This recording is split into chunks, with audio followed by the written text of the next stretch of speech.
South Korea has reported a record daily surge in new coronavirus cases, taking the total to more than 3,000. 17 people have died. It has the highest number of confirmed cases outside China, where the outbreak started. The South Korean army has been mobilised to disinfect the city of Daegu in the region worst affected. I asked our correspondent in Seoul, Laura Bicker, what was at the root of the surge in numbers.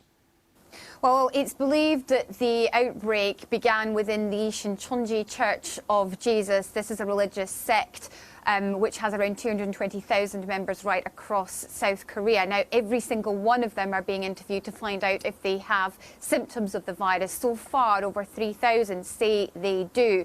And one of the reasons why officials are warning that there will be a further spike in cases is as they test more and more of these church members, more are testing positive. So far, around 80% of those that they've tested in the Daegu area have tested positive for the virus.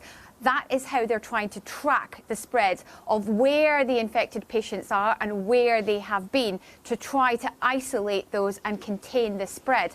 But it's becoming increasingly obvious that this is getting more and more difficult. Doctors in Daegu say they are overwhelmed by the number of patients coming forward to be treated. They're urging those with mild symptoms now to stay at home. Over 1,000 patients are currently in quarantine in the Daegu area, asking for hospital beds. And now doctors are saying, look, it's time that we treat the most critical of cases. Laura Bicker there. As efforts to contain the virus continue around the world, an investigation by BBC Persian suggests the number of coronavirus deaths in Iran could be more than 200, way above the official figures. State television there has confirmed 295 new cases in the past 24 hours. Meanwhile, health officials on the west coast of the United States say there are 3 unexplained cases there. Rich Preston reports.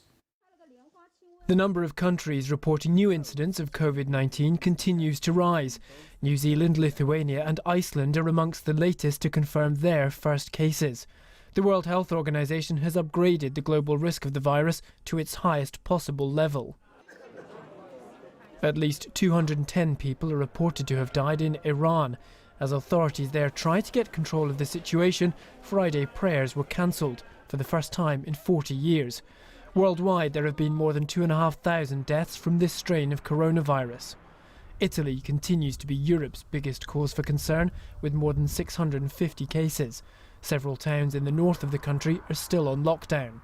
The United Nations says each country has to do its bit.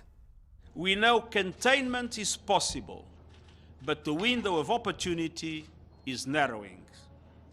And so I appeal for solidarity and full global support, but with all countries fully assuming their responsibilities. Even North Korea is taking action. It hasn't officially reported any cases, but sources in South Korea say the virus has been detected there. Its border with China has been shut and schools are closed. North Korea's leader Kim Jong-un has reportedly told his officials to strengthen checkups and quarantine.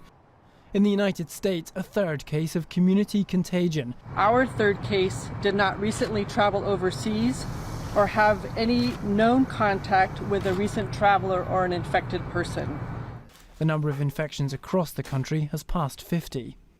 Other countries that haven't yet had any confirmed cases of the virus are preparing, bracing themselves for what is likely the inevitable. Rich Preston, BBC News.